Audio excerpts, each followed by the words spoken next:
The airport was buzzing with the usual morning tension. Rolling suitcases, distant flight announcements, families rushing to gates, and business travelers grumbling into their phones. Among them, one young man stood quietly near Gate 42, unnoticed by most. He wore a simple black hoodie, a clean pair of sneakers, and carried a soft leather backpack embroidered with his initials, JDC. He looked more like a high school student heading home for Thanksgiving than someone who would soon command a boardroom of executives. His name was Jalen Dion Carter, and at only 17, he had already made history. Tech prodigy, self-made billionaire, creator of an education platform that had reached over 15 million underserved students worldwide. But today, none of those titles mattered, because regardless of how far he'd come, something about the world outside his achievements always seemed to whisper to him that he still didn't quite belong. As the airline began announcing boarding for Flight 3841 to San Francisco, Jalen checked his ticket, seat 1A, first class window, and quietly moved into line.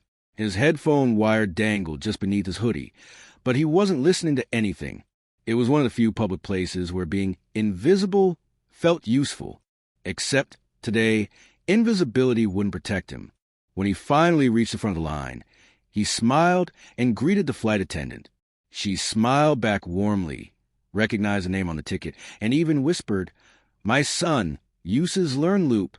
You made that, right?" He nodded with a soft chuckle, surprised, as they exchanged a quick, kind moment. Walking into the plane, Jalen turned right into the first-class cabin, dragging his small carry-on behind him. The plush seats shone with that just clean polish.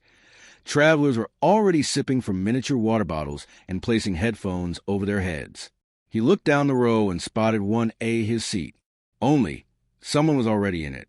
There sat a sharply dressed white man, mid-50s, gray at the temples, a Rolex visible just under his cuff. He was settled in deep comfort already, sipping orange juice, flipping through a Wall Street Journal. Jalen politely stopped in front of him. "Excuse me, sir, I believe this is my seat." The man glanced up slowly, raised one eyebrow, then smiled, the kind of smile that doesn't reach your eyes. "I don't think so, champ," he said casually, not even checking his ticket. "This is 1A. Pretty sure I'm in the right place." Jalen gently lifted his boarding pass. "Yes, sir, I'm positive. My name's Jalen Carter. 1A. The man's entire demeanor shifted, like a switch flipping behind his eyes. "You!" he said incredulously, now sitting up taller. "There must be a mistake. There's no way they gave you one of these seats." His eyes quickly traveled down Jalen's hoodie, sneakers, backpack, all the visual clues he needed to complete the math in his head. Jalen didn't react right away. He had heard this tone before. He had felt this implication too many times. That someone like him, a young black kid from a rough Atlanta neighborhood, didn't look like someone who belonged up here. Certainly not in seat 1A. Before Jalen could respond, a nearby passenger chimed in, clearly amused. "Maybe he traded with someone at the gate," the woman said with a half-laugh, not unkind, but not helpful either. A few heads turned. The flight attendant approached, noticing the tension. "Is there a problem here?" The man turned to her quickly. "Yeah, look." This young man's confused. "He probably means coach," he said, gesturing backward dismissively. "I've flown this route every week for years. This is my seat." The attendant looked over Jalen's ticket. Her eyes flicked over the name. She went to the tablet in her hand, checked the manifest. "This seat is indeed assigned to Mr. Jalen Carter," she confirmed. But the man wasn't done. "Look, I don't want to make a scene, but this seems ridiculous. Look at him. You're telling me he's flying first class? Come on." Each word sliced with subtle poison. Not loud, not violent, but soaked in the condescension that Jalen had come to know since the first time a teacher had asked if he copied his own answers on a coding test. As if success came with fine print and skin color. People from first class were now watching fully. Some whispered. Others avoided eye contact. One or two took their phones out quietly, sensing a viral moment in the making. Jalen closed his eyes for a split second. Behind his eyelids, memories flooded in. His mother walking 2 miles to work because the car broke down. staying up until 3 a.m. building prototypes on a borrowed laptop, the way his high school principal refused to sign off on a business mentorship program, saying it was out of his league. All the times he'd walked into investor meetings and was assumed to be the assistant, not the genius. He opened his eyes again, calm but resolved. "Would you like to see my ID?" he asked the man, voice steady. "No, I'd like you to get up and stop pretending to be something you're not." The man snapped. The words weren't just arrogant. They were cruel. But before the attendant could intervene again, Jalen gently took out his phone. He opened his airline app, pulled up both the e-ticket and the digital citation from Forbes magazine. Jalen Carter becomes youngest African-American billionaire in U.S. history. He turned the phone and showed it to the man, who squinted at it, laughing bitterly like it was some prank. "Aren't you clever?" the man muttered, turning away. The flustered flight attendant asked, again, for the man's ticket. He handed it over reluctantly. His seat was further back, 4C, not even close. A quiet fell over the front cabin. Some eyes were now apologetic. Others were heavy with guilt. Jalen said nothing more. He just sat down, finally, in 1A. The attendant placed a bottle of water on his tray with a quiet, "I'm very sorry, Mr. Carter. Truly." But it wasn't water his throat needed. What ached was something harder to swallow. The consistent, quiet disbelief in who he was, what he'd done, what he deserved. And yet, even in that stillness, Jalen smiled at himself. Not out of pride, but power, because power to him was not in proving people wrong. It was staying kind when it was easiest to be cruel. It was holding your ground without stepping on others. It was knowing your value without needing everyone in the room to understand it. It was building a life so solid, no one could move you. Not out of your worth, not out of your success, and definitely not out of your seat. And somewhere, thousands of miles back home, his mother was probably closing another shift at her second job. She wouldn't know until hours later what her son had endured that day. She didn't need to. She'd lived enough of it herself. But he could already hear her voice. "Don't let them pull you down, baby. You fly. You hear me? You fly." And that was exactly what Jalen was about to do. The plane's engines had barely begun to hum when Jalen felt the weight settle. Not on his body, but in the space around him. It wasn't the plush feel of the seat or the warmth of the first-class blanket over his legs that he felt. It was a silent discomfort now floating through the cabin like a fog. The man who had tried to take his seat, Richard Langston, as one of the passengers whispered, sat a few rows behind now, watching Jalen from across the aisle every chance he got. Jalen kept his eyes forward, though he felt the stares, not just from Richard, but from others. Some of the looks were cautious, like people were trying to figure out how to act, what to say.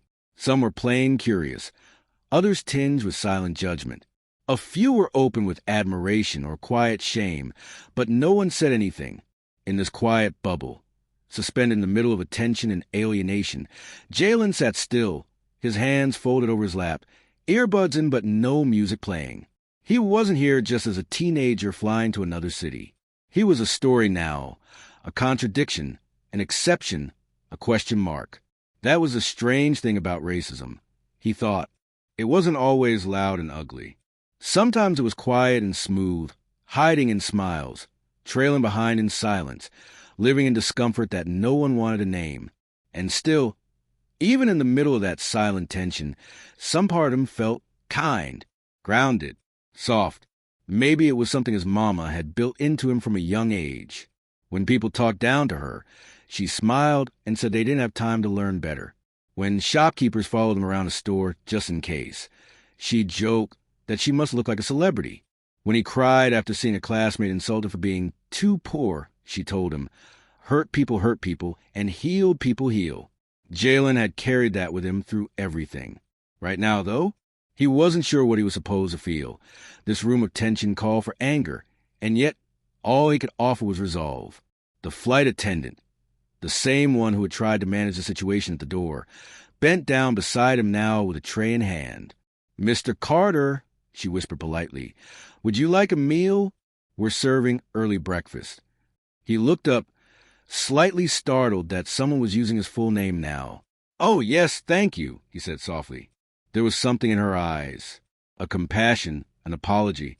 She added a small whisper, just loud enough for him to hear. "I have a daughter in public school. She's dyslexic. Your app helped her read for first time without crying. You're a gift, sir." Jalen froze for just a second. His heart bent a little, like a flower turning towards sunlight after a hard wind. He hadn't expected kindness here. "That means everything," he finally said, barely able to speak around a knot in his throat. As she moved on, a memory began to rise to the surface. Not one he asked for, just one that came drifting back, as they often do when the heart is stirred. He was 10 years old. It was a Saturday. His mother had taken the day off, even though rent was due, to take him downtown to explore a small free tech summer camp at the library. He was the youngest one there, the only person of color in the room. He remembered the uneasy stares from the other parents, some moving their kids further away. One volunteer even asked if they were lost. Still, that day, he sat at a computer and coded his first line of code, a blinking sentence on a black screen. "Hello, world." He remembered how he ran to show his mother, how her face lit up like Christmas morning. That small sentence was a doorway, and he had walked through it. And now, here he was flying first class, not for leisure, not for luxury.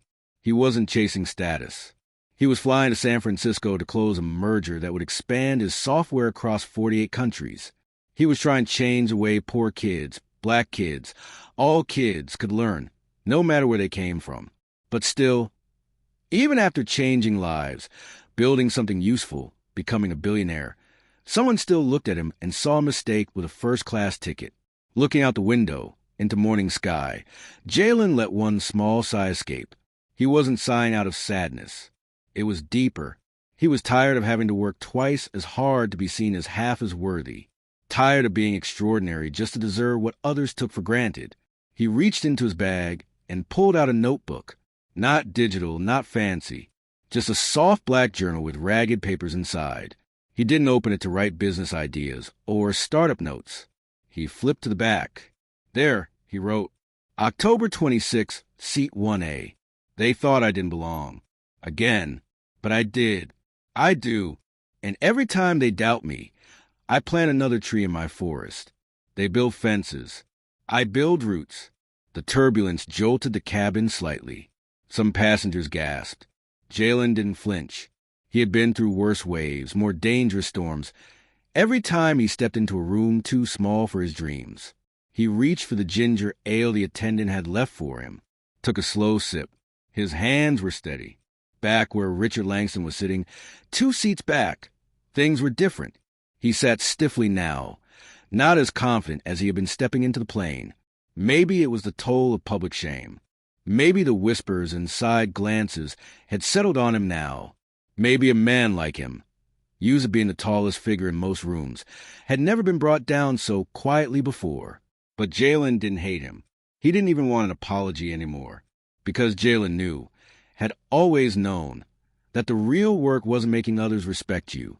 The real work was making sure their disrespect could never move you. He glanced toward Richard once. Just once. Their eyes met. But Jalen didn't scowl. He gave a small nod, not of approval, but peace. Richard looked away. Sometimes, kindness was a weakness. It was strength in its rarest form. The plane soared higher, above clouds, above small minds, above the noise of who should or shouldn't sit where. Jalen Carter leaned back in his seat, let his eyes close. He wasn't resting because the flight was long. He was resting because there were longer miles waiting when they landed. The flight moved smoothly above the clouds, but inside Jalen, the weight of the morning still sat unopened. He had practiced how to protect his peace so many times before, masking the sting behind calm breath, pressing it down beneath his genius, layering it over with grace. But now, with his body finally still and no one demanding his smile, answers, or ID, memory had come back with its hands full. The cabin was gently dimmed. Soft music leaked from somewhere ahead, and the smell of roasted coffee hinted through the air. Passengers were nestled in their seats, some asleep, some pretending to be. But Jalen wasn't pretending. He sat in silence, not with boredom, not with anger, but with memory, the type of memory that doesn't come as a flash or picture, but like a feeling your body never forgot. He shifted quietly in his seat, tilted his head near the cold window, and in the reflection of the glass, he saw not just himself, but the boy he used to be. Small ears, oversized glasses. The kid who coded with one hand and held a bowl of cereal with the other because Mama had to work both jobs and still wanted him eating dinner. The boy who used to watch videos of Steve Jobs on a borrowed iPad from the library and whispered to himself, "One day, me too." But dreams felt far away when the power got shut off, or when they had to boil water just to wash. Still, some invisible thread pulled Jalen forward. Something stronger than struggle. Something that whispered, "Keep going. You're not finished yet." He remembered one day in particular. He was 12, walking home from school, hoodie pulled low, bag tight to his chest. A police cruiser slowed down beside him. The officer rolled his window, stared, and then asked where he was going. No hello, no gentle tone. Just suspicion, wrapped in the usual uniform. Jalen had stuttered, not because he was guilty, but because he was scared. The officer searched his bag, right there on the sidewalk, and when he found nothing, he just drove off. No apology, no explanation. Just gone, like Jalen had been a passing warning sign, and nothing more. That night, Jalen didn't even tell his mother. He couldn't. He knew how much it would break her. She'd already seen too many of those stories on TV. Teen boys looking like her son, mistaken, misjudged, missing. Instead, he locked himself in his room and wrote his first real code, a math game for elementary students, one where right answers earned stars and wrong answers taught with gentle voiceovers. He stayed up until morning tweaking every message, every sound, making sure kids wouldn't feel dumb if they got a problem wrong. He always said, "If the world refuses to teach us with kindness, we'll teach ourselves that way." And he did. By 16, his app had been used by over 2 million students worldwide, the majority from low-income, urban neighborhoods just like his own. And with every download, with every child who smiled while learning something new, he saw a seed of hope, a small rebellion made of light. But all of it, all that love he poured into building something better, couldn't erase how the world still watched his skin before his soul. Even now, on this flight, in the most expensive seat of the most exclusive cabin, he was still being second-guessed, not by circumstance this time, but by people's deeply planted assumptions. It didn't hurt quite the same way it used to, but the echo was still there. He looked down at his hands. They didn't look like billionaire hands. They were soft and steady, like any kid's. They held nothing but a pen and paper, yet they had written code that pulled children from failure. They had typed emails that brought in investors. They had wiped the tears of his mother when they received their first $1 million check and bought her a house with a porch she'd always wanted. Not because it was fancy, but because she never had one as a girl. These were the same hands that folded when that CEO, Richard Langston, had told him to give up the seat.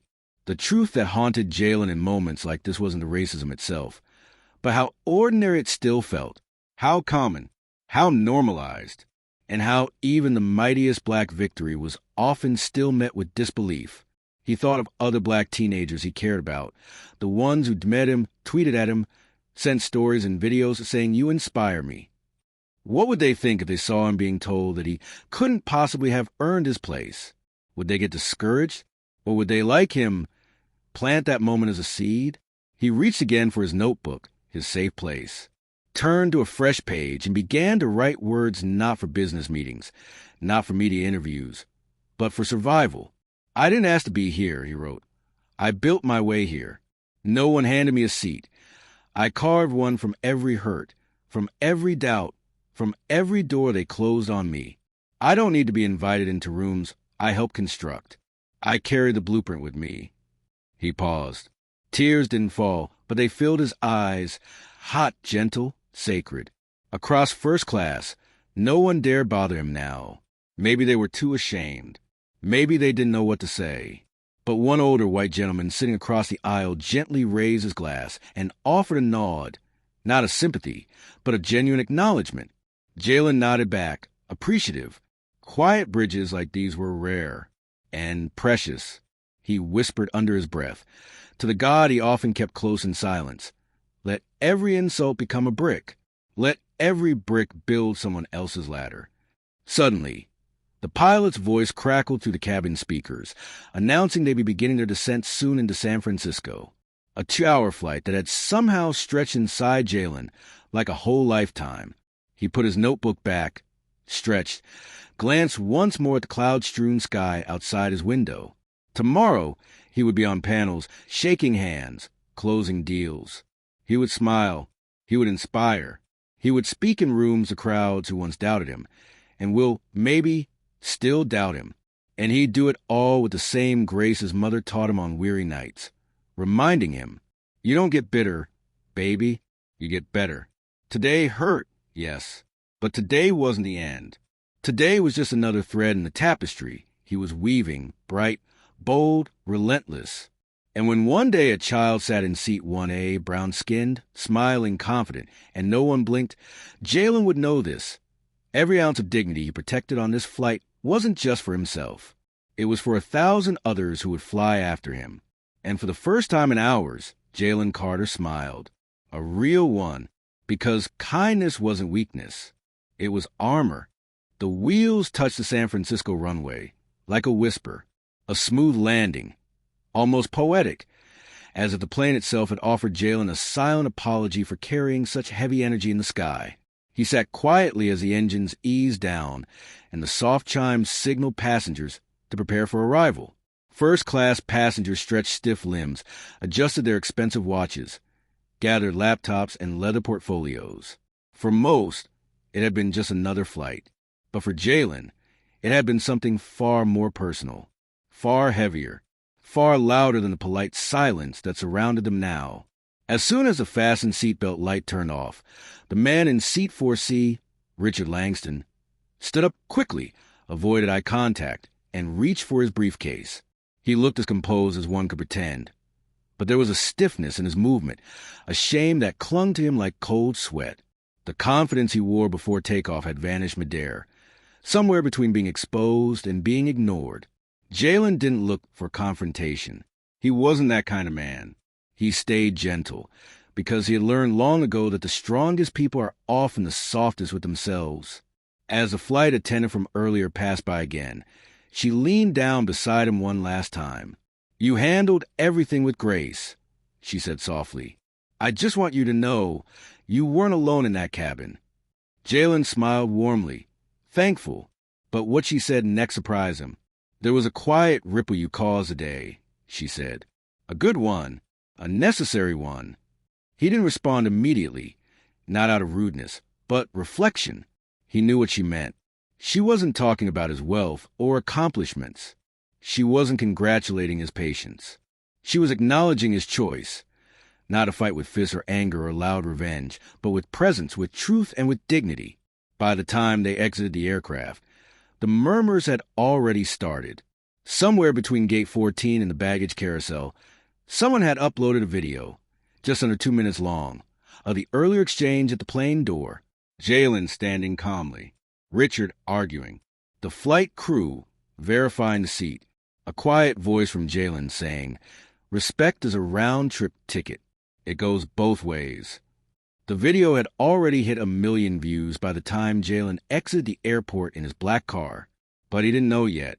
At that moment, he was just a 17-year-old riding quietly through the Bay Area, surrounded by towering buildings, glowing screen billboards, and trees rustling with the chills of October.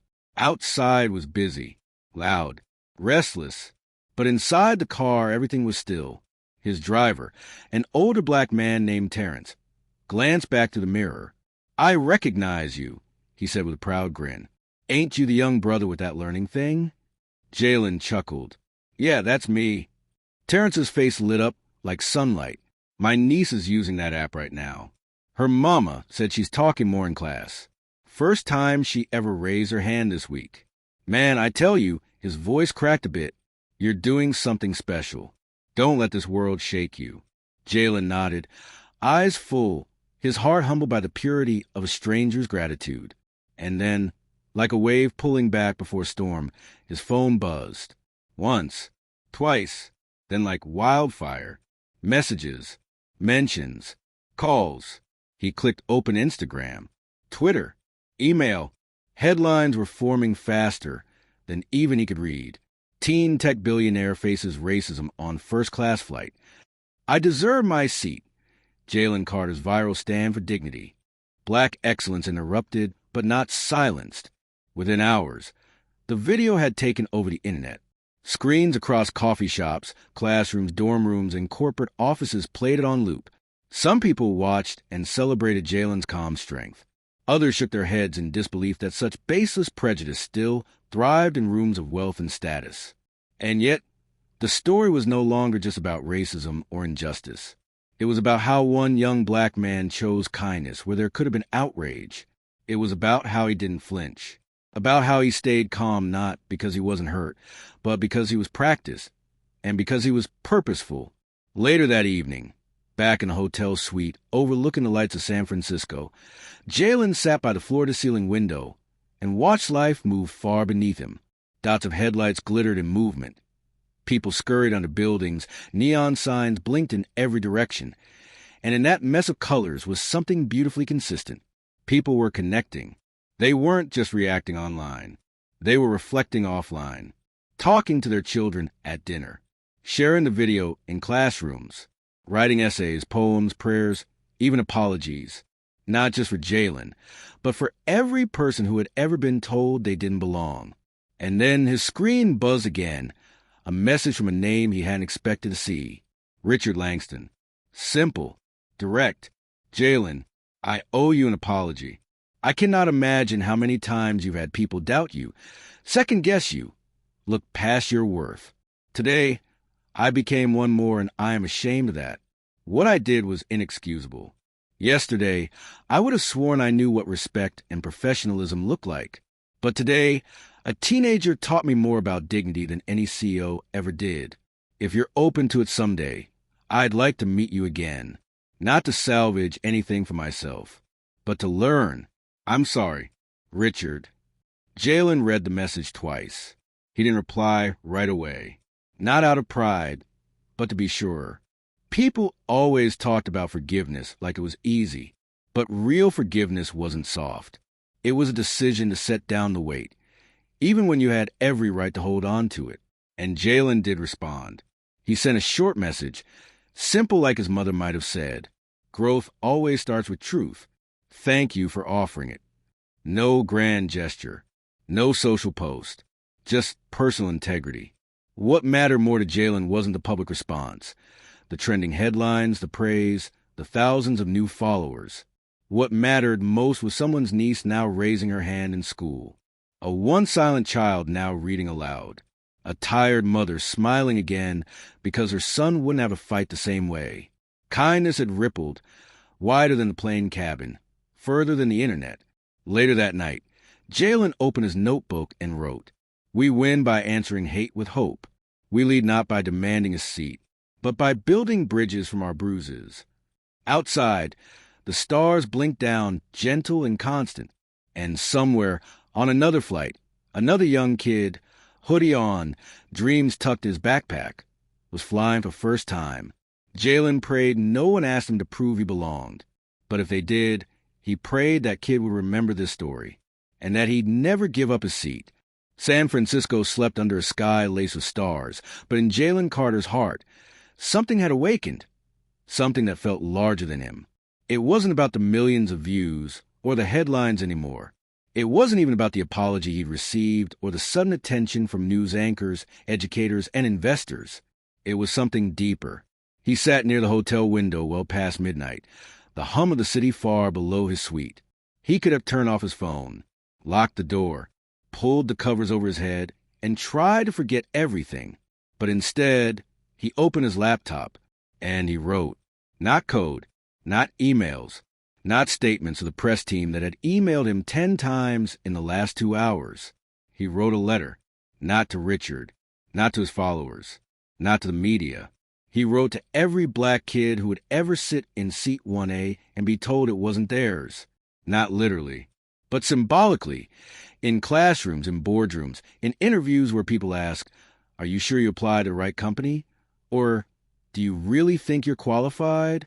He wrote to the ones who chase dreams with full hearts and empty pockets, to those taught to shrink themselves just to survive, those who've been mistaken, overlooked, judged, not by their character, but by the color of their skin, the shape of their names, the texture of their hair, or the zip code they were born into.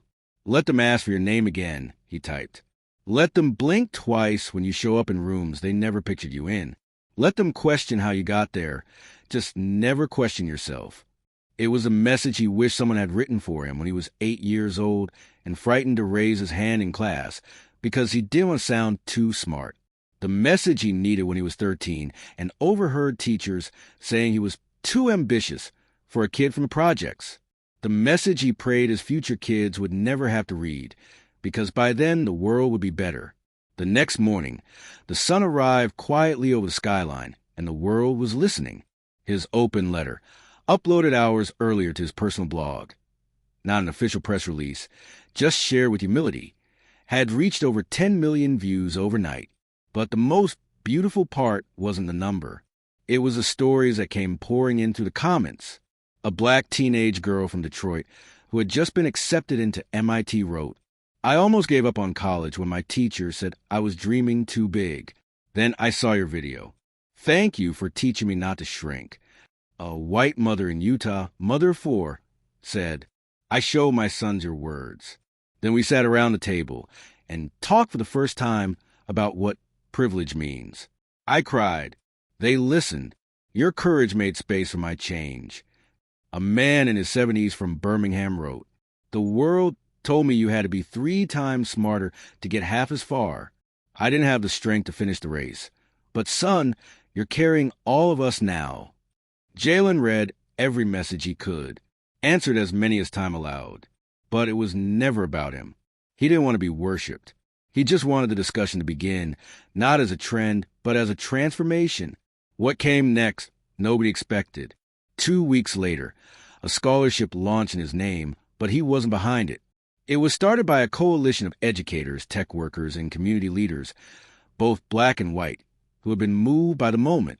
They called it the 1A Initiative, and its mission was simple: to fund the education of low-income black youth with high potential and bigger dreams, especially those who have been counted out, ignored, or judged unfairly. Within the first month, over $3.4 million was raised. Jalen did more than join the effort. He doubled it, quietly without needing applause. But he didn't stop there. He began visiting schools, in cities where headlines don't reach. He sat in classrooms where the ceilings leaked, but the kids still had bright eyes. He listened to 13-year-olds talk about injustice as casually as lunch. One girl asked him earnestly, "Mr. Jalen, what do you do when someone calls you less than you are?" He smiled at her, gently, knowingly. "You don't argue. You don't fight back with words that hurt," he said. "You just grow so big, they can't fit their small minds around you." Another boy, only 10 years old, raised his hand and asked, "But did it ever break your heart?" Jalen knelt, so their eyes met level. "Yes," he said without hesitation. "But my heart learned how to stitch itself back together. And every time it broke, it grew back bigger, softer, stronger, braver." His voice trembled at the end, not from weakness, but from honesty. "I'm not here because I have all the answers," he added. "I'm here because I remember what it feels like to be asked none." The children clapped. Teachers cried. Janitors watched from doorways. Community members brought food, music, hugs. It wasn't a press tour. It was a healing tour. Jalen became a symbol, not a perfection, but what's possible when kindness stays louder than pride, when black excellence doesn't have to come with an apology, when one boy refused to give up a seat and, in doing so, helped the world take a deeper look at why the seat needed defending in the first place. Months passed, and then one day, the unexpected happened again. Jalen received a handwritten invitation from none other than Richard Langston, not to a meeting, not to a PR stunt, but to speak at a private summit. The theme? From division to dialogue. Richard wanted to publicly address not only his own mistake, but invite Jalen to join him on stage to talk about racism, unconscious bias, power structures, and how meaningful reconciliation can happen, not from shame alone, but from shared accountability. Jalen thought long and hard. He didn't need the platform, but maybe someone in that room did. And so he agreed. During the talk, Richard didn't sugarcoat anything. He spoke first, admitted his racism, admitted how it's easy to feel disappointed by attackers, but harder to admit when you're the one holding the knife. Even by accident, the room was quiet, tight-lipped, scared of discomfort.